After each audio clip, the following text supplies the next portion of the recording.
మీ ఎలాంటి వ్యాపార ప్రకటనలకైనా వెంటనే మా ఛానల్ సంప్రదించండి. అందరికీ నమస్కారం. ఈరోజు మనతో పాటు ఉన్నారు ప్రముఖ ఆధ్యాత్మికవేత్త జ్యోతిష పండితులు శేషగిరిరావు గారు. గురుగారితో మాట్లాడదాం. గురుగారు నమస్కారం. నమస్తే అమ్మా. గురుగారు, ఈ నవంబర్ మాసంలో మిథున రాశికి ఎలా ఉండబోతుందంటారు? మిథున రాశి వారికి కొంత ఇబ్బందులు అయితే ఉన్నాయి.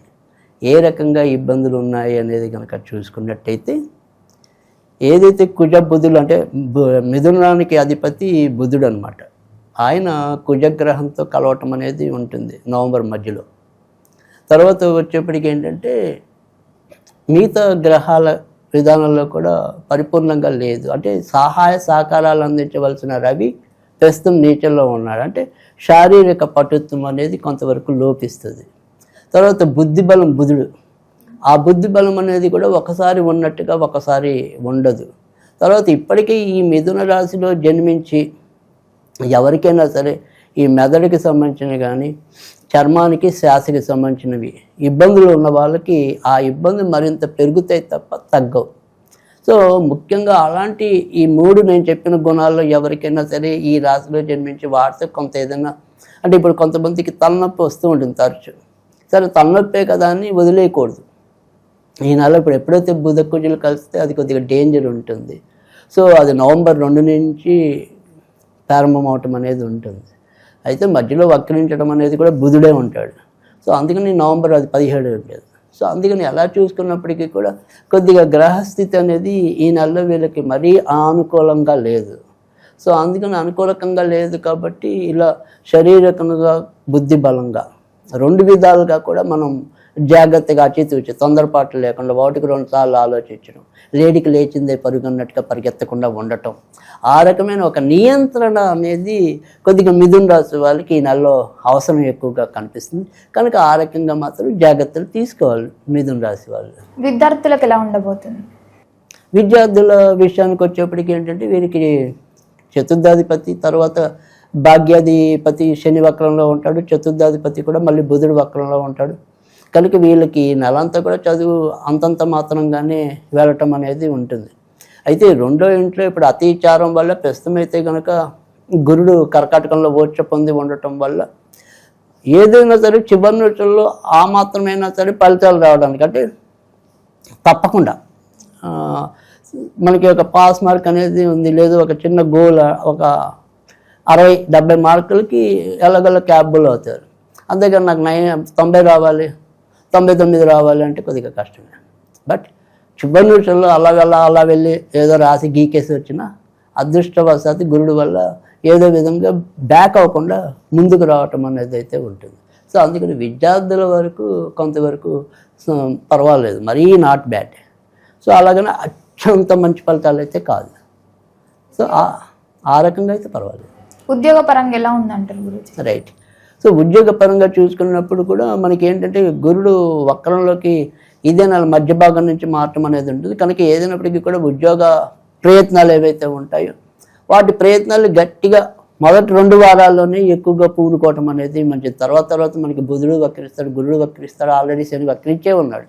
సో అందుకని కొంతవరకు జాగ్రత్త తీసుకోవాలి. కాదు ఉద్యోగం మనకి లభించాలనుకున్నప్పుడు మటుకు మొదటి 15 రోజుల్లో కొద్దిగా ఎక్కువ బలం ఉంటుంది నైతికంగా.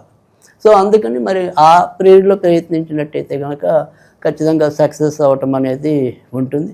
తర్వాత రెండోది ఏంటంటే మనకి ఏదైతే ఈ నవంబర్ 2వ వారం తర్వాత నుంచి ఆల్రెడీ ఇప్పటికే ఉద్యోగం చేస్తున్న వాళ్ళకి కూడా కొద్దిగా ఒత్తిళ్ళు పెరుగుతాయి.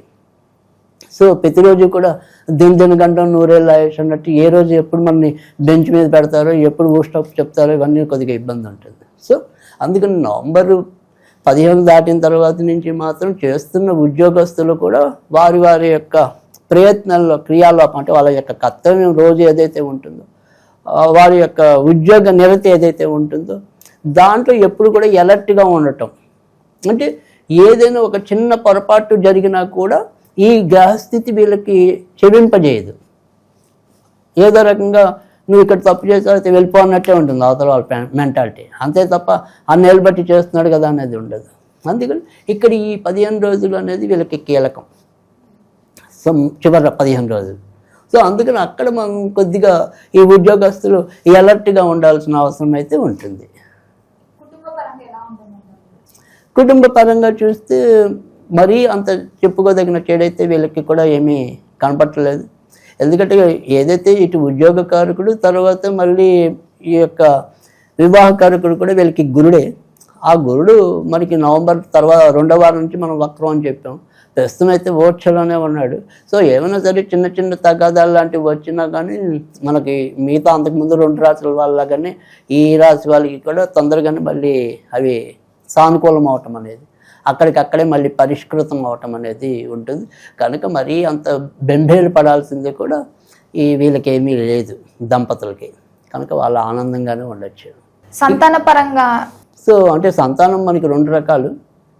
ఒకటి ఏంటంటే సంతానం కావాలని కోరుకోవటం అనేది, అంటే ఇప్పటికే పాపం పిల్లలు పుట్టిన వాళ్ళు ఉంటారు, సరే పుట్టిన పిల్లలు ఉన్నారు, అంటే ఏదైనా మనకి సంతానం. సరే 2 మాట్లాడుకుందాం. అంటే కొత్తగా ఎవరైతే పెళ్ళైన దంపతులు ఉండి వాళ్ళు సంతానం కోరుకుంటున్నారు అనుకుందాం. అలా అనుకున్నప్పుడు ఏంటంటే ప్రస్తుతం మనకి ఖచ్చితంగా శుక్రుడు పంచమంలోకి సచేతుల్లోకి చేరుకోవటం అనేది ఉంటుంది. అది నవంబరు 2వ వారంలో ఉంటుంది. సో అందుకని ఖచ్చితంగా వాళ్ళకి సంతానం కలుగుతుంది, సంతాన భాగ్యం అనేది అయితే ఉంది. సో ఖచ్చితంగా ఆ రకమైన ప్రయత్నాలు అయితే కనుక చేసుకోవచ్చు. తర్వాత రెండోది ఏంటంటే కుజుడు వీళ్ళకి 6వ ఇంట్లో సంచరించడం అనేది కూడా మంచిది. ఎప్పుడు కూడా చెడ్డ గ్రహాలు 6వ ఇంట్లో వెళ్ళినప్పుడు మంచి ఫలితాలు ఇవ్వటం అనేది ఉంటుంది. కనుక ఆ రకంగా కూడా సంతాన పరంగా ఖచ్చితంగా మంచి ఫలితాలు రావటం అనేది ఉంటుంది. కొత్తగా సంతానం కావాలి, లేదు మనకి ఒక మెడికల్ అసిస్టెన్స్ అనేది ఉంది మనసులో, అంటే ఏదైనా సరే వైద్యుల దగ్గరికి వెళ్తే తప్ప మనకి ఈ గర్భం వచ్చే అవకాశాలు తక్కువ ఉన్నాయని భార్యాభర్తలు ఒక ఫిక్స్ అయిపోయారు అనుకోండి. కానీ ఒక రకమైన సందేహం ఉంటుంది, వెళ్ళొచ్చో వెళ్ళకూడదు, ఇప్పుడు వెళ్తే మనకి మంచి ఫలితం వస్తుందో లేదో, అలాంటిది ఏదైతే ఉంటుందో అలాంటి దానికి కూడా ఇప్పుడు మనం బెంబేలు పడకుండా ఇది రైటే. సో మీరు ఏదైనా ఉంటే అలాంటి ఆలోచనలు ఏమైనా ఉంటే వెళ్ళండి, ఖచ్చితంగా మీకు సంతాన యోగం ఉంది ఇప్పుడు. సో అది మంచిది. తర్వాత రెండోది మీకు ఆల్రెడీ ఉన్నారండి మా సంతానం, వాళ్ళ ఎదుగుదల ఎలా ఉంటుంది, ఇలాంటివి మనకి కలుగుతాయి సందేహాలు. కనుక ఇక్కడ పుట్టిన సంతానానికి కూడా మంచిదే. వాళ్ళ యొక్క క్రియేటివిటీ అంటే సృజనాత్మకత అనేది కూడా వెలుగులోకి వస్తుంది. సో ఏదో ఒక రంగంలో పిల్లలు ఖచ్చితంగా అవార్డులు పొందడం కానీ ప్రశంసలు పొందడం కానీ జరుగుతుంది. అంటే ఇదే సంతానంలో ఒకళ్ళు క్రికెట్ ఆడేవాళ్ళు ఉండొచ్చు, ఒకళ్ళు రన్నింగ్ రేస్ ఉండొచ్చు, సో ఒకళ్ళు పాటలు పాడేవాళ్ళు ఉండొచ్చు. సో ఇలా మల్టిపుల్ టాలెంట్. సో ఆ బహుముఖ ప్రజ్ఞ అనేది ఏదైతే ఉంటుందో అది వెలుగులోకి వచ్చే అవకాశాలు కూడా ఎక్కువ కనిపిస్తుంది. కనుక సంతాన విషయంలో ఇబ్బంది అయితే లేదు.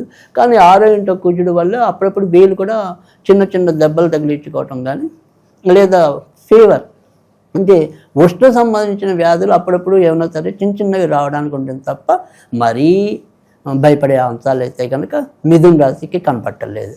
విదేశీ యోగం ఉందంటారా గురూజీ? విదేశీ యోగం అనేది కొద్దిగా బాగా బలంగా ఉంటే తప్ప వెళ్ళే పరిస్థితి కనపట్టలేదు. అంటే ఏదైతే మన ప్రయత్నాలు అంటే ఇప్పుడు మనకి వీసా రావటం అనేది ఇంపార్టెంట్, పాస్పోర్ట్ ఉన్నప్పటికీ కూడా వీసా రావటం అనేది అది. సో ఆ వీసా అనేది చివరి నిమిషంలో ఒక్కోసారి వీళ్ళకి రాలేకపోవచ్చు. సో అందుకని కొద్దిగా నిరాశ అనేది ఎదురవుతుంది. కానీ 1-2 ప్రయత్నాలు చేయాలి. సరే ఈ ట్రిప్లో మనకి స్లాట్లో మనకి రాకపోయినా కానీ మరొక స్లాట్ బుక్ చేసుకోవటం వెళ్ళటం అంటే కొద్దిగా ఖర్చు పెరుగుతుంది. అంటే మనం ప్రతిసారి ఒక అటెంప్ట్ చేసినప్పుడల్లా కొన్ని వేలు పోవటం అనేది అయితే గ్యారంటీ. సో అలా వెంటనే నెగ్గేస్తారు అనేది అయితే కనపట్టలేదు. సో కొంత డబ్బు నష్టపోయాకే వీళ్ళు విజయం పొందటం అనేది ఉంటుంది. సో అదొక్కటి కొద్దిగా వెళ్తుంది. సరే ఒకవేళ ఇన్ కేసు అలాంటి ప్రయత్నాల్లో మనం కొంతవరకు సక్సెస్ కాబట్టి మనం ఓవరాల్గా ఏ రెమెడీ చేసుకోవాలనేది ఎలాగో చివరిలో చెప్తూ ఉంటాం అనేది మనకు పర్ఫెక్ట్. కానీ ఎస్పెషల్లీ వీళ్ళు విదేశాలకి అనేది జస్ట్ కొద్దిలో తప్పిపోతుంది అనుకుని బాధపడుతుంది మిథున రాశి వాళ్ళు ఎవరైతే ఉంటారో 1-2-3 వారాలు కొద్దిగా దుర్గ గుడికి వెళ్ళటం అనేది అవకాశం ఉంటే కనుక దుర్గాదేవి కుంకుమ పూజ చేసుకోవటం అనేది చేస్తే కనుక ఖచ్చితంగా విదేశీ ప్రయత్నం ఇలా ఖర్చు తక్కువతోనే వెళ్ళే అవకాశాలు పెరుగుతాయి. ఆ రకంగా మాత్రం కొంత దైవిక బలం అనేది కూడా అవసరం. ఓకే, ఇప్పుడు న్యూ బిజినెస్ స్టార్ట్ చేయాలనుకుంటారు కదా గురూజీ, వాళ్ళకి ఏమైనా అనుకూలంగా ఉంటుంది అంటారా ఈ మాసం అంతా? తప్పకుండా.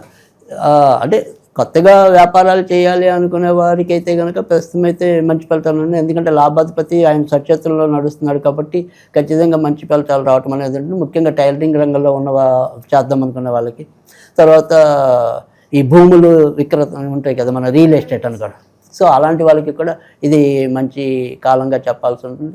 తర్వాత మరి క్యాటరింగ్, సో అలాంటి క్యాటరింగ్ దాంట్లో ఉన్న వాళ్ళకి కూడా మంచి ఫలితాలు ఉంటాయి. సరే, ఓవరాల్గా అయితే కనుక ఈ రకంగా ప్రస్తుతం ఉన్న ఇదిలో అయితే ఉంటుంది. ఏ దైవారాధన ఇంకా అనుకూలంగా ఉంటుందంట?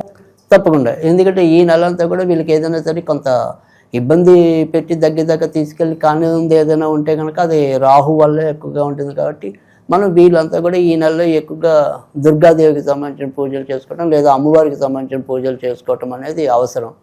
తర్వాత ఏదైనా సరే చదువుకోగలము అనుకుంటే కనుక దుర్గా సప్తశ్లోకి అని చెప్పి 7 శ్లోకాలు ఉంటాయి. ఓం జ్ఞాననామ చేతాంసి అని చెప్పి 7 శ్లోకాలు ఉంటాయి. అలా ఆ 7 శ్లోకాలు పఠించడం అనేది ఒక పద్ధతి. అలా ఏం చదువుకోలేము అనుకుంటే కనుక ఓం దుమ్ దుర్గాయ నమః, ఓం దుమ్ దుర్గాయ నమః అనేది చదువుకోవడం అనేది రెండో పద్ధతి. ఇక ఈ నెలలో వీళ్ళకి వచ్చేప్పటికి ఏంటంటే ఎక్కువగా ఆదివారం ఉపయోగంగా ఉంటుంది, సోమవారం ఎక్కువగా ఉపయోగం ఉంటుంది, బుధవారం అనేది ఎక్కువగా ఉంటుంది. తర్వాత ఈ నెలలో వీళ్ళు బాగా దూరంగా ఉండవలసిన రంగు ఏంటంటే కనుక బ్రౌన్ కలర్ లేదా తేనె రంగుకి కొద్దిగా దూరంగా ఉంటే కనుక ఖచ్చితంగా ఉన్నంతలో మంచి ఫలితాలు కలగడానికి ఉంటాయి. ఓకే గురుగారు, మొత్తం మీద ఈ మాసం అంతా మిథున రాశి వారికి ఎలా ఉంటుందని చెప్పినందుకు ధన్యవాదాలు గురించి.